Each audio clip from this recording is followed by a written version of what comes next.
परम शांति।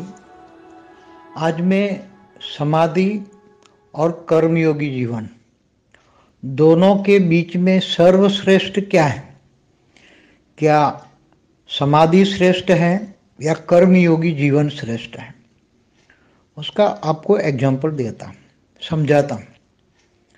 जो कोई समाधि अवस्था में जाता है तो जैसे आपको एग्जाम्पल दूं कि समाधि अवस्था में जाने के लिए तो अनेक रास्ते हैं। कोई सिर्फ प्राणायाम करके अपनी इसमें समाधि अवस्था में चला जाता है, कोई ओम की ध्वनि करके समाधि अवस्था में चला जाता है, ओम ब्रह्मास्मि करके चला जाता है, हम शिवो नमो शिवो करके शिव की उपासना करके समाधि में चला जाता है। कोई महावीर स्वामी वाले हैं तो महावीर स्वामी को याद करते करते, उसको याद, किसी को भी देवी देवताओं को भी याद करते करते एकदम उसकी समाधि ऐसी लग जाती है कि उसको याद करते करते वो उसी में समा जाते हैं। जैसे कई लोग तो चेतना को भी नहीं जानते, आत्मा परमात्मा को तो जानते ही नहीं, ज्ञान ही नहीं है, फिर भी वो श्वासोश्वास पे अपनी बुद्धि लगाते हैं, श्वास छोड़ते हैं, जी लेते हैं जो। तो अलग अलग समाधि में जाने की अलग अलग प्रक्रिया है, अलग अलग बहुत विधि है।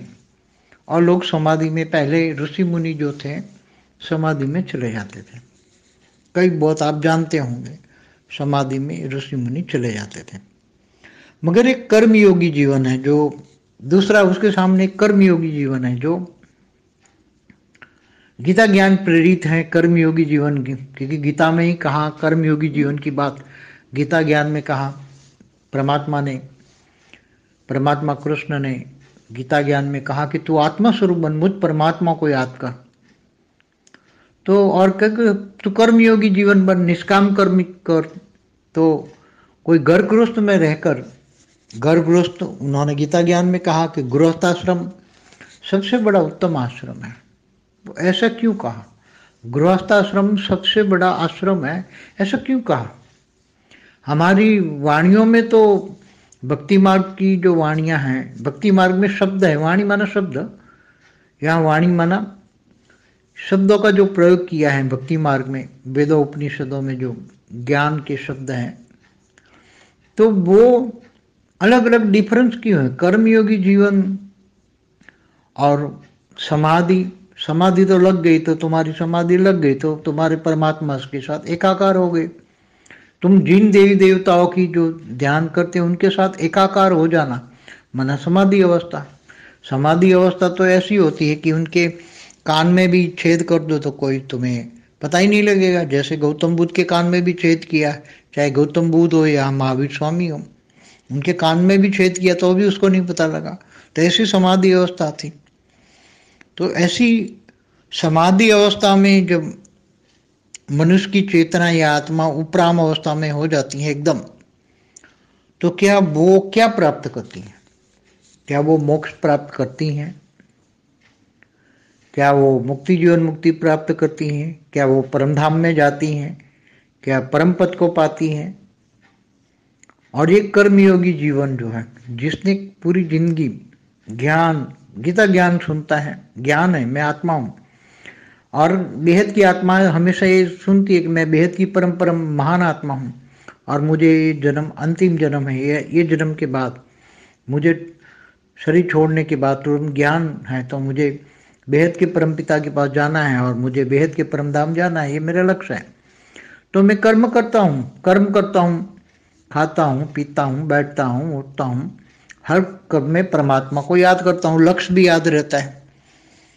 कमाता हूँ, नौकरी करता हूँ, बुद्धि में निंद्रा भी करता हूँ, 8 घंटा योग करता हूँ, 8 घंटा आराम भी करता हूँ, कर्मयोगी जीवन बिताता हूँ। गृहस्थाश्रम है, पत्नी है, बच्चे हैं, देह और देह के सर्व संबंध निभाता हूँ, थोड़ा कुछ जितना हो सके, ज़्यादा नहीं, थोड़ा कुछ, मगर मैं हमेशा परमात्मा की याद में रहकर सभी आत्माओं को देखता हूँ। मुझे ज्ञान है कि ये सभी आत्माएं हैं परमात्मा, तो मैं देह को नहीं देखता, ये कर्मयोगी जीवन है। तो किसी को, सबको मैं आत्मा देखता हूँ, आत्मा के अंदर वो परमात्मा का अंश है, ऐसी तरह देखता हूँ, और हमेशा सबको सुख देने की कोशिश करता हूँ, सबको ज्ञान देता हूँ, कर्मयोगी जीवन का ज्ञान देता हूँ। मैं ये समझता हूँ ज्ञान दान महादान है। पूरी जिंदगी मैंने, वो कर्मयोगी कहता है कि मैंने हजारों लोगों को ज्ञान दिया, हजारों लोगों की जिंदगी बचाई मैंने, और हजारों लोगों की जिंदगी बचाकर उनको ऊंचे से ऊंचे रास्ता, परम धाम जाने का रास्ता बताया। आत्मा स्वरूप बनकर मुझे याद करो। तो अंत में परमात्मा ने कहा है, मैं तुम्हें, मुझे याद करो तो मैं तुम्हें ऊंच से ऊंच परम धाम ले जाऊंगा। तो ऐसे कई लोगों को मैंने गीता ज्ञान दिया और कर्मयोगी जीवन इन्होंने बनाए। ऐसे बहुत बड़ी, धीरे धीरे लोग बहुत उसमें जुड़ गए और जो कर्मयोगी ज्ञान है दुनिया में फैल गया। गीता ज्ञान दुनिया में आज बहुत लोग फैल गया। तो गीता ज्ञान जो है, कर्मयोगी जीवन, निष्काम कर्म, फल की आसना, कोई भी आस नहीं, फल की आस नहीं रखना, उसको निष्काम कर्मयोगी कहते हैं। मगर ज्ञान तो दे सकते हैं, तो कौन आगे नंबर ले जाएगा? जो बेहद के ज्ञानी है वो सोचे कौन, क्योंकि वो तो समाधि में चला गया, न उसने किसी को ज्ञान दिया, न उसको कुछ लिया न दिया, अपने को तो बस फंसा दिया अपने इष्ट देव में, जिसको याद करते करते फंस गया। ये कर्मयोगी है जिसने हजारों को ज्ञान दिया, साथ में रहने वालों को भी परम प्यार दिया, आत्म स्वरूप का ज्ञान दिया, आत्म ज्ञान दिया, आत्म प्यार, आत्मिक प्यार दिया, सभी को आत्मिक प्यार दिया। और जो गीता में जो भी ज्ञान दिया है वो सभी कर्मयोगी जीवन में सारे ज्ञान के हिसाब से पूरी जिंदगी चलाई। और अंत में मुझे याद है कि मुझे तो ऊंच ऊंच परम धाम जाना है, तो ये मेरा आखिरी जन्म है। तो दोनों में सर्वश्रेष्ठ कौन? आप अपने आप से जज करो, आप अपने आप को ही जज करो। ज्ञानी हो, वेद के ज्ञानी हो, तो आप जज करो। या तो समाधि तोड़ने वाली जब विश्वामित्र की 86,000 साल की तपस्या जिसने भंग की, वो आ गई इंद्र की जो रानियां, जो इंद्र भेजता था सबकी तपस्या भंग करने को, तो तपस्या भी भंग करा ली। ऐसा कर्मयोगी तो नहीं हो सकता, क्योंकि कर्मयोगी जो ज्ञानी होगी तपस्या कोई नहीं, क्योंकि वो तो घर गृहस्थ में बैठा हुआ है, गृहस्थाश्रम वाला है। तो उसकी तो तपस्या विश्वामित्र जैसी मेनका नहीं आने वाली उसके जीवन में, क्योंकि वो ज्ञानी है, योगी है, उसके घर गृहस्थ है। हालांकि भक्ति मार्ग में जो भक्ति और ज्ञान में फर्क बहुत होता है, तो यहाँ तो कर्मयोगी जीवन में मेनका नहीं आ सकते। तो यहाँ तो 86,000 साल की तपस्या भंग होने का ये कोई सवाल नहीं होता। सारी तपस्या भंग हो गई, जीरो हो गया, वापस जीरो। यहाँ तो एक ही जन्म है कर्मयोगी जीवन, केवल एक जन्म। बस 50 साल में ज्ञान मिल गया, अब 60-70 साल रहा है तो 10-20 साल में कर्मयोगी जीवन, 20 साल में कर्मयोगी जीवन भी जिया, 20 साल की उम्र में कर्मयोगी बन गया। और जल्दी जाना है उसको, ज्ञान समय की पहचान है, सारी दुनिया समय की पहचान है। दुनिया कितने समय तक चल सकती हैं, थर्ड वर्ल्ड वॉर हो तो क्या होगा, नेचुरल कैलेमिटी हो तो क्या होगा, ये सब ज्ञानी है, तो समय की पहचान है। तो उनको ज़्यादा से ज़्यादा एक जन, मतलब ज़्यादा से ज़्यादा 20 साल, 25 साल, 30 साल, 40 साल, इससे ज़्यादा तो होगा ही नहीं। तो ये कर्म योगी ने, और फिर उसने कई लोगों को ज्ञान दिया, ज्ञानदान महादान वो जानता है, और ज्ञानदान महादान करके कई लोगों की जीवन सफल करता है। तो एक समाधि वाला और दूसरा है कर्मयोगी जीवन वाला, कौन बड़ा है, किसका बड़ा भाग्य बनता है? समाधि वाले का बड़ा भाग्य बनता है या कर्मयोगी जीवन वाला का बहुत बड़ा भाग्य बनता है? और जिनको बेहद का ज्ञान हो तो बेहद के परमधाम में चला जाएगा। अगर जिनको ज्ञान कम भी है मगर तो भी गीता ज्ञान होगा, तो भी कर्मयोगी होगा, तो भी कृष्ण के शरण में जाएगा, तो अंत में कृष्ण भी सर्वश्रेष्ठ जी बोला हुआ है, ऊंचते ऊंच परमधाम ले जाऊंगा।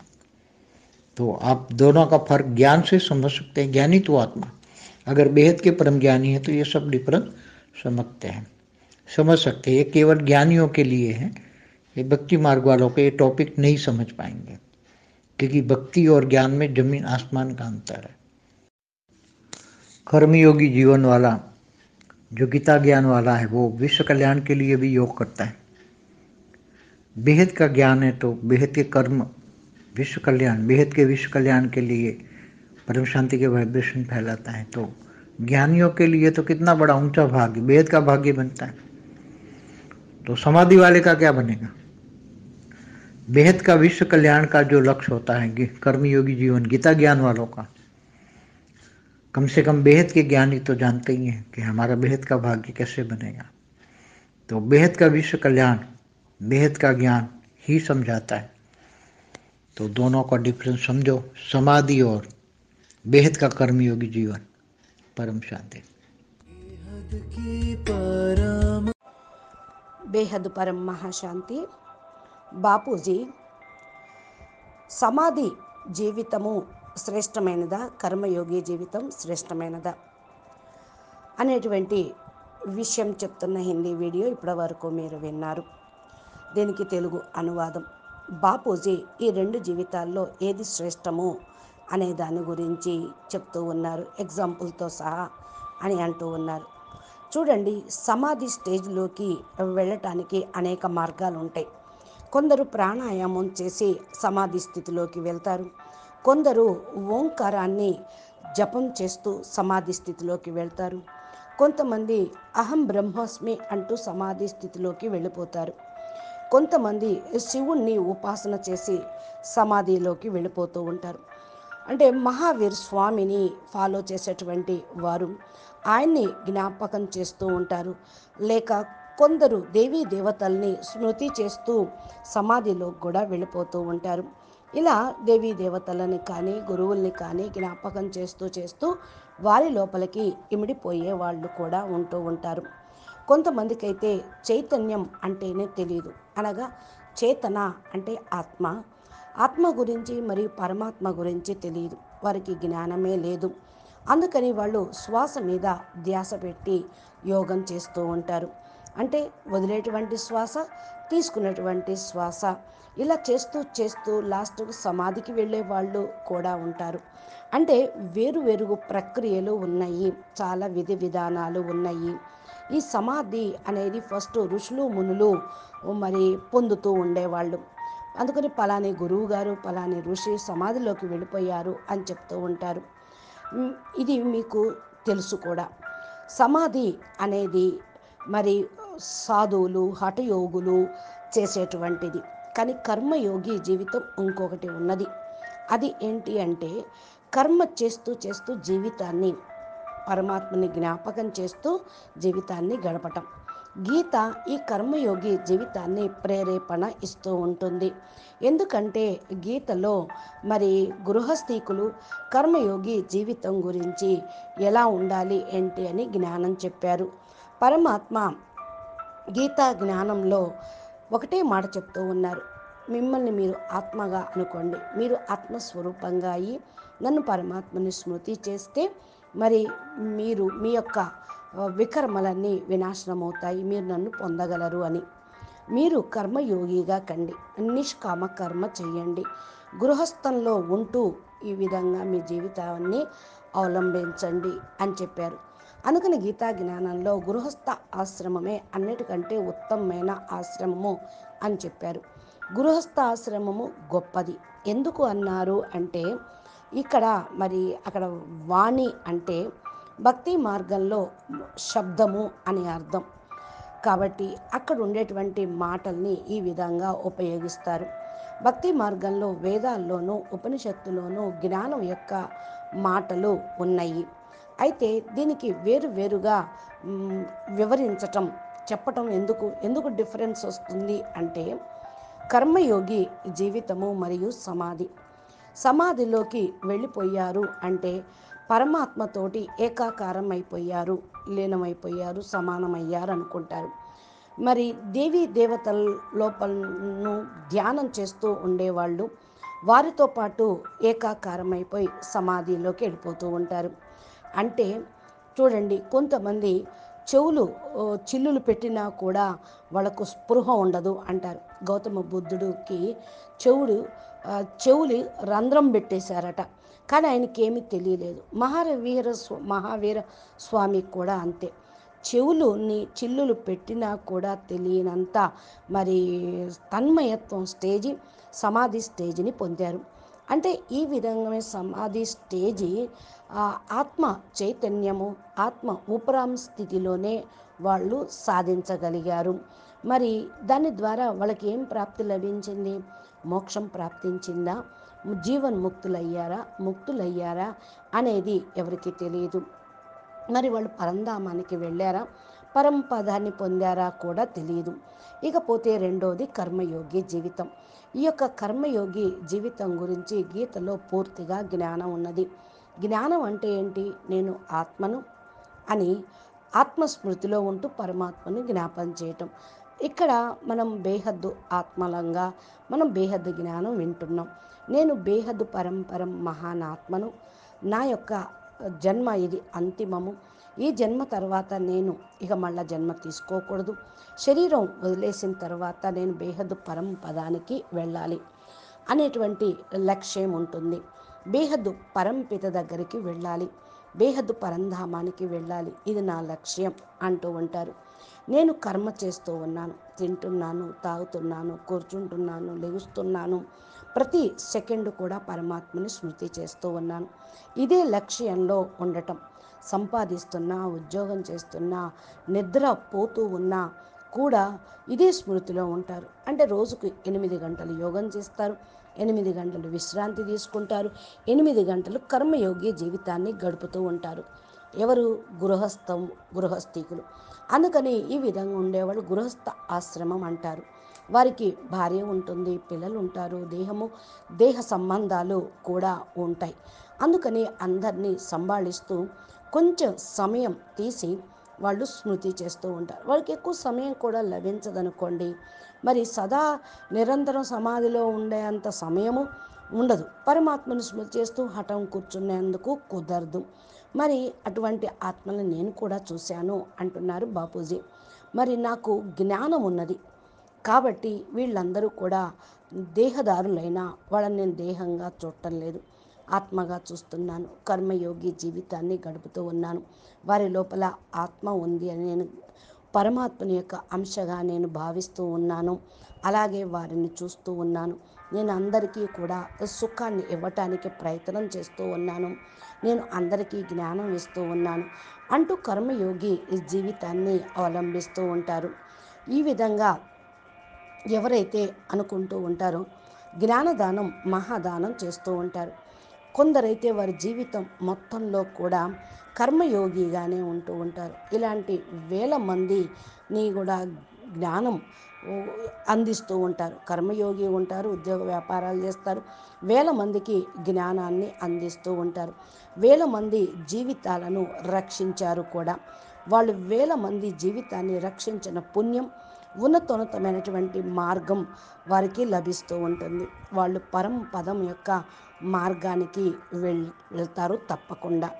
ఇక ఆత్మస్వరూపంగా అయ్యి నన్ను జ్ఞాపకం చేస్తే అంతిమంలో పరంపదాన్ని పొందుతారు అని పరమాత్మ చెప్పారు. నన్ను జ్ఞాపం చేయండి, నేను మీకు ఉన్నతోన్నతమైన ధామంలోకి మిమ్మల్ని తీసుకొని వెళ్తాను అన్నారు. ఈ విధమే చాలామంది గీతా జ్ఞానము ఇవ్వటం జరిగింది.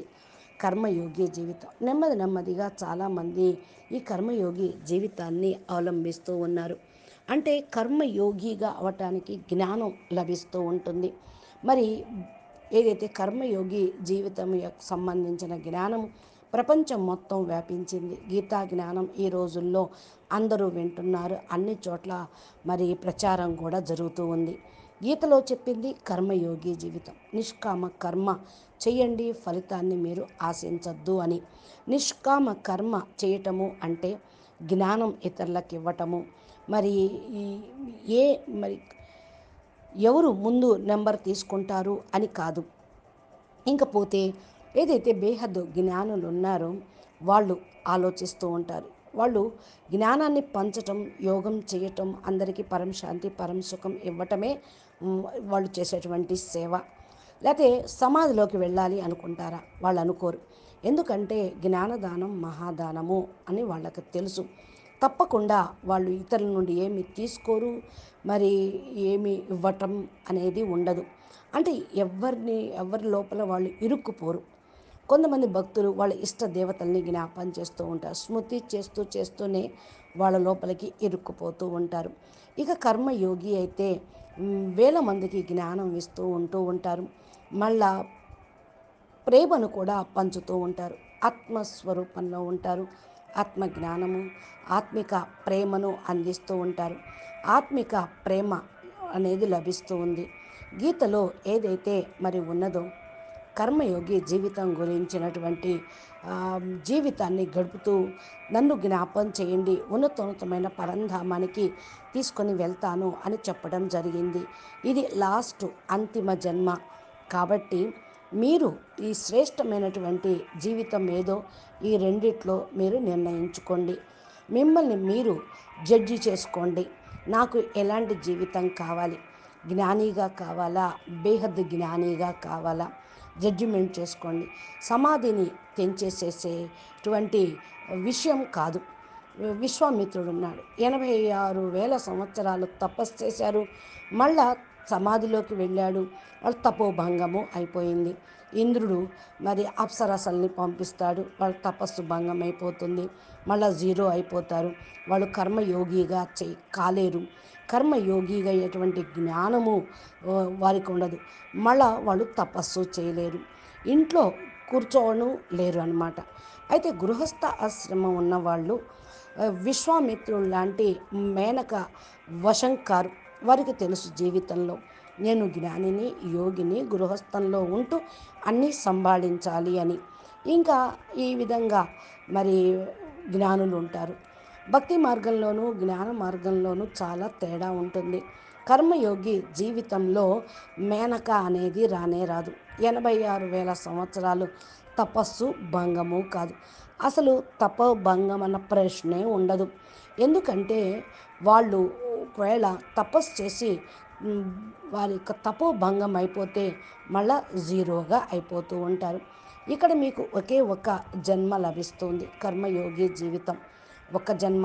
అది కూడా 50 సంవత్సరాల తర్వాత జ్ఞానం లభించవచ్చు. కొంతమందికి 60-70 సంవత్సరాల తర్వాత జ్ఞానం లభించవచ్చు. 10-20 సంవత్సరాల్లో కర్మయోగి జీవితాన్ని పొందొచ్చు. 20 సంవత్సరాలు వయసులో కర్మయోగిగా కావచ్చు. త్వరగా వెళ్ళాలి అంటే సమయాన్ని గుర్తించాలి. ప్రపంచం ఎలాగా సమయం నడుస్తూ ఉంది, ఈ సమయం ఎంతవరకు వెళ్తుంది, థర్డ్ వరల్డ్ వార్ రావచ్చు, న్యాచురల్ క్లైమేటీస్ రావచ్చు. ఇవన్నీ జ్ఞానులకు తెలుస్తూ ఉంటాయి. సమయాన్ని గుర్తిస్తూ ఉంటారు. అన్నిటికంటే ఎక్కువ ఉన్నతమైంది ఒక్క జన్మ. ఎక్కువలో ఎక్కువ మరి 20 సంవత్సరాల తర్వాత, 25 సంవత్సరాల తర్వాత, 30-40 ఏళ్ళ తరువాత ఇంక ఏముంటుంది? ఏమీ ఉండదు. కాబట్టి కర్మయోగి జీవితంతో వాళ్ళు జ్ఞానం తీసుకొని జ్ఞానాన్ని పంచుతూ అర్థం చేసుకుంటూ మహాదానిగా అవుతూ జీవితాన్ని సఫలం చేసుకుంటూ ఉంటారు. ఇకపోతే సమాధి వాళ్ళు రెండో రకం. మరి ఇది గొప్ప అనుకుంటూ ఉంటారు. ఏది కర్మయోగి జీవితం గొప్ప, సమాధి జీవితం గొప్ప, దేనిలో గొప్ప భాగ్యం తయారవుతుందో నిర్ణయించుకుంటారు. సమాధి అయితే పెద్ద గొప్ప భాగ్యమేమీ కాదు, కర్మయోగి జీవితం తక్కువ భాగ్యము కాదు. అందుకని ఎవరైతే బేహద్ జ్ఞానాన్ని తెలుసుకుంటూ ఉంటారో బేహద్ పరంధామానికి వెళ్ళిపోతారు.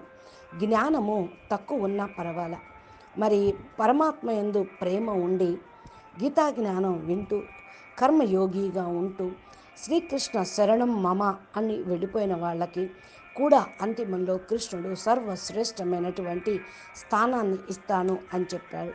ఇక్కడైతే ఉన్నతోన్నతమైన పరంధామానికి నేను తీసుకొని వెళ్తాను అని చెప్తున్నారు.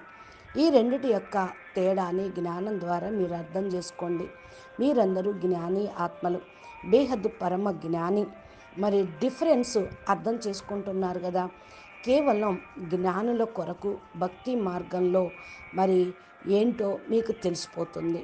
ఇక భక్తి మార్గం వాళ్ళకు ఈ టాపిక్ అసలు అర్థమే కాదు. బేహద్ జ్ఞానం ఏంటి, బేహద్ కళల ఉన్నతోన్నతమైన పరంధామం ఏంటో తెలియదు. భక్తికి జ్ఞానానికి భూమికి ఆకాశానికి ఉన్నంత తేడా ఉంది.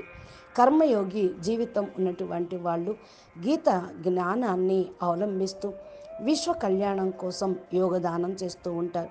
బేహద్ జ్ఞానం, బేహద్ కర్మ, బేహద్ విశ్వ కళ్యాణం కొరకు పరం శాంతి వైబ్రేషన్ను వ్యాపింపచేస్తూ ఉంటారు. జ్ఞానుల కొరకు ఇది చాలా ఉన్నతమైన బేహద్దు భాగ్యాన్ని తయారు చేస్తూ ఉంటుంది. సమాధిలోకి వెళ్ళటం గొప్ప ఏమీ కాదు. బేహద్దు విశ్వ కళ్యాణం అని లక్ష్యం ఎవరైతే పట్టుకుంటారో వాళ్ళ కర్మయోగి జీవితాన్ని అవలంబిస్తూ జ్ఞానాన్ని ధారణ చేస్తూ జ్ఞానదానం చేస్తూ ఉంటారు. బేహద్దుకే బేహద్దు జ్ఞానాన్ని గ్రహించి బేహద్దు భాగ్యం ఎలా తయారవుతుంది, బేహద్దు విశ్వ కళ్యాణం ఎలా తయారవుతుంది అని అర్థం చేసుకునే వాళ్ళు జ్ఞానులు. అందుకని రెండిటి యొక్క డిఫరెన్స్ను ఈ యొక్క జ్ఞానమే చెప్తూ ఉంటుంది. సమాధి మరియు బేహద్దు కర్మయోగి జీవితము ఏంటో మీరు ఇంతవరకు తెలుసుకున్నారు కాబట్టి మీ జీవితాన్ని చక్కగా నిర్ణయించుకోండి. అచ్చా, పరం శాంతి. నమస్తే, ధన్యవాదాలు.